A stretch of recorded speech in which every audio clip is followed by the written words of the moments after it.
We'll discuss Tony Beats' incredible fortune, startling choice, and emotional legacy. Come if you like Gold Rush or the show's extraordinary life stories. What happens when a prominent gold miner quits? The king of the Klondike, Tony Beats, has developed a tremendous business, but his latest decision has made his family cry. Not what you think. All gold miners aren't Tony Beats. Larger than life, he converted sand into dreams and Yukon claims into kingdoms. He was famous in Gold Rush for his loud voice, bravery, and powerful statements. However, the tough-looking hard-hat man has made more than a fortune. His legacy is as challenging as the Klondike. Have you considered how to generate millions of dollars in gold claims from nothing? Tony arrived to Canada as a young Dutchman seeking job. His accomplishment wasn't accidental. Success required hard work, risk-taking, and Viking vigor. Tony controlled massive dredges and survived harsh winters, proving fate favors the courageous.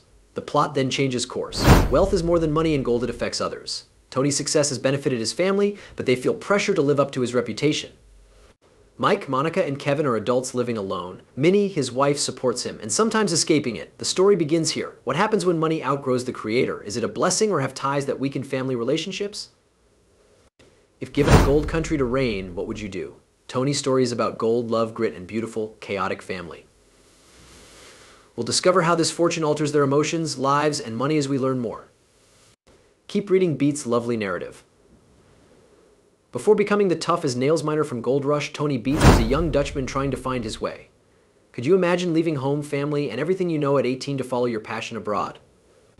Indeed, Tony did that. Most of us can only dream about taking a leap of faith. Tony started off as a non-miner. No, he milked cows and built things to survive. He quickly realized he was intended to do something more fascinating. Tony wanted to get rich in Canada. He was enticed by the Klondike goldfields' rugged frontier. Not his fault. Hearing about the Klondike Gold Rush made everyone's heart race. Tony moved nonetheless. He was optimistic and driven. He also avoided simple options. He immediately traveled to Dawson City in gold country. Remember that moving to the city wasn't easy. Cold weather, difficult terrain, and unpredictability make the Yukon rough. Tony persisted. He intended to stay long. He improved as a mining firm machine operator. He immediately realized that he had to take more risks to succeed, so he did. Tony bought Paradise Hill, his first gold claim, in the mid-1980s. The magic began when he worked for it. He bought more claims and repaired ancient dredges to expand his mining operation. He became a wealthy Klondike miner. Everything boiled down to the premise that you get what you put in after years of uncertainty, hard work, and risk-taking. Gold in life. You can change your future with hard work, luck, and guts. This is evident in his journey from a Dutch village to the harsh, barren Yukon. Trust me, Tony's journey just began. More excitement is coming, so stay tuned. Tell me how Tony Beat became famous. In addition to finding gold, they had to dream big, work harder, and take risks other people would shun. Tony was pleased with his first gold claim, Paradise Hill, but he wasn't done. He didn't enter with a shovel and tool like the ancient people. Tony always had new ways to work faster, better, and more efficiently. He restored enormous mine historical dredges and put them back in service, right? Someone else did it. Not many? Tony gained fame then. When you make noise, people notice. Tony's world expanded beyond mining. The mid-2000s reality show Gold Rush debuted. The authors intended larger-than-life figures to highlight how hard it is for Yukoners to get affluent. Tony Beats arrives. Tony's thick Dutch accent, rough attitude, and bold mining style fit the show. Now things became intriguing. Tony used Gold Rush for more than just showing off his gold-digging talents. He also considered his family. Beats' family life got intriguing. Tony's wife, Minnie, oversaw the show behind the scenes. His 3 children, Kevin, Monica, and Mike, contributed to the plan. The Beats family made a lot of money daily, not only on TV. Check it out. How many of your friends launched jobs that were seen by millions? Tony evolved from rough, independent youngster to reality TV celebrity. Simply put, his family and riches moved from unknown to weekly headlines. A TV show may change everything, it's ridiculous. How would you feel if your family's ups and downs were episodes? Tony Beats is perhaps best known for his outrageous attitude and toughness on Gold Rush. Despite that, Tony became one of the richest and most powerful Yukon miners for one reason: smart, planned purchases. Consider those old dredges. These rusting machinery were gold mines waiting to be uncovered. Tony saw more than a broken dredge, he saw an opportunity. He bought, repaired, and used them. Tony saw potential in something most people would overlook, not chance. These dredges were more than cool ancient objects. These workhorses helped him unearth millions in gold. These dredges revolutionized mining, which is all about efficiency and productivity. Tony's land claims follow. Tony acquired more than Yukon property with his claims. He bought future success. Yukon is full of gold and those who desire it. Getting valuable land and making savvy business decisions didn't guarantee wealth. Tony was a good businessman because he found rich mines and knew when to strike. He acquired more acreage as his riches increased. The Gold Rush character Tony Beets was a gold mining mogul, not merely a miner. His massive company went beyond mining gold. His long-term success was due to his early investments.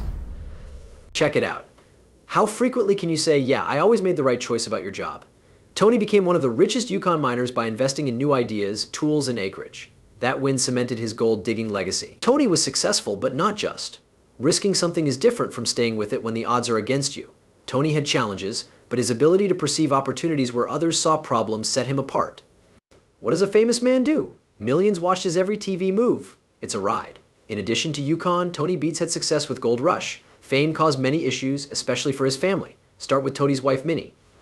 Visitors to the exhibition know Minnie as the calm hand. It keeps the Beets family real. Despite not running the mud dredges, she's the company's most significant person. Minnie manages the business and home, which isn't interesting. Imagine marrying a man who travels and runs a perilous gold mine. The show has put you in the spotlight. It can't be straightforward. But Minnie takes it all, in step, ensuring family and corporate harmony. The kids are Kelvin, Monica, and Mike. Their upbringing was filled with Gold Rush life, but watching your dad labor is different than joining it. Kevin has spent a lot of time helping his dad with the machines and Tony's irrational anger. That she's not as she appears, she worked in the mine, but she seemed free. And Mike? Mike has always been involved, though he did certain things on his own. Now things get intriguing. Fame and fortune can be difficult for the Beets family. People may perceive a happy family working hard to get money. However, horrible things are happening behind the scenes. Tony's reputation, enormous mining business, and family obligations cause a lot of stress. Imagine being on reality TV with your dad as a kid. You must reconcile being yourself with caring for your family's legacy. Some Beets youngsters want to go their own path and belong. Everyone knows you're Tony Beets' kid, making it hard to stand out. However, celebrity was good too. Now that the Beets family has a stage, they can promote gold mining. Success opens opportunities and provides financial independence. They might work on bigger and better mining ventures and live a life most people only dream of. However, modifications are needed. Tony's business required frequent travel, something you can't ignore. The show often highlights how hazardous mining is, but not how hard kingdom management is. Tony faced various challenges on his way to success. The way his family has handled their business jobs shows that. More is coming in the Beets Golden Adventure. Beets' family life evolved with time. Taking over your dad's mining business is different from seeing him work hard. Tony's children Kevin, Monica, and Mike took over the family business, and that happened. Let's start with Kevin. Probably the most famous Beets youngster on Gold Rush, he works with Tony in the mines. Kevin was first acting like his father and learning. Over time, Kevin became more than Tony's right-hand guy. He was leading. His own manner. However, putting on their shoes was difficult. He felt pressure to emulate his father. Cameras aren't helpful either. Imagine running a business with millions of people watching and criticizing you. Not exactly a park stroll, right? Next is Monica. Kevin holds steady, Katie sparks. Her independence and willingness to examine things have always been there. She has her own opinions and doesn't always follow Tony. Its beauty comes from that. New thoughts arise from her. Her perspective may help the family business succeed as the next generation takes over. Having a lengthy and important family history makes it hard to establish your own way. A difficult job. Monica struggled to combine her wants with her Beets heritage. It's confusing to most people. Then Mike. Though quieter on stage, Mike is equally as busy behind the scenes. After years with the company, he's had his issues like Monica. When working for your dad, you don't merely fulfill expectations. You must excel when all eyes are on you. Mike is improving, and as the mining firm grows, his role will become more vital. Please don't pretend. Growing up in a reality TV family isn't easy. Fame can be hazardous, but it can also help people succeed. However, it displays every mistake, choice, and action.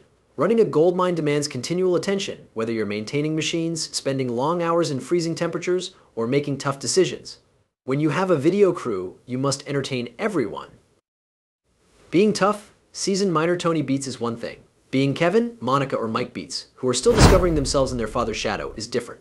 If you ran a famous family business, how would you handle the stress? Would you accept it or find it too much? What's it like to operate a family business and star on reality TV? It must be exhausting. Tony's children now carry that weight. Honor and duty await the Beets family in continuing Tony's work. Imagine inheriting a gold mining kingdom constructed with blood, sweat, and tears. That much weight is hard to handle while everyone is watching. Through the years, the family has been tense on screen and off. Kevin struggles to meet his strict father standards. Monica and Mike's disagreements and Mike's struggle to find his place in the business demonstrate how the family is dealing with its reputation. Sometimes the Beets family had to reflect on their vacation. Like when Tony got a huge punishment for using an unauthorized dredge and his family had to work hard to pay it off. Or when family fights and personal losses surfaced, proving that even the hardest miners can feel overwhelmed. The question is the business more important than the bond we share has tested their unity. Balancing work and family is particularly difficult. We've noticed that even close families struggle to work together. Fame, money, and operating a multi-million-dollar corporation creates stress. When every move could affect your relationships and bottom line, what do? An elegant dance. One misstep might ruin everything. Afterwards, there may be violence. Money can motivate family members to do good and bad. Who runs things? How do you choose? If the younger Beets have different growth ideas, what will happen? Family life is more than drama and fights, but these questions could divide or unite them. There were also close times in the Beets family. Tony sometimes admires his kids' new duties. Tony clearly loves Minnie, who has always supported him. Despite their differences, the family wants to keep the idea alive. Now for the big question. Will Tony's comments unite or divide his family in the future? Tony has created a strong family that can weather any storm by bringing them together. However, the stress of running a large mining operation and expected arguments could generate hard-to-fix fissures. You think? Imagine the Beets family succeeding in relationships as they have in the ground. Will Tony's legacy overwhelm them? We all want the narrative to end happily, right?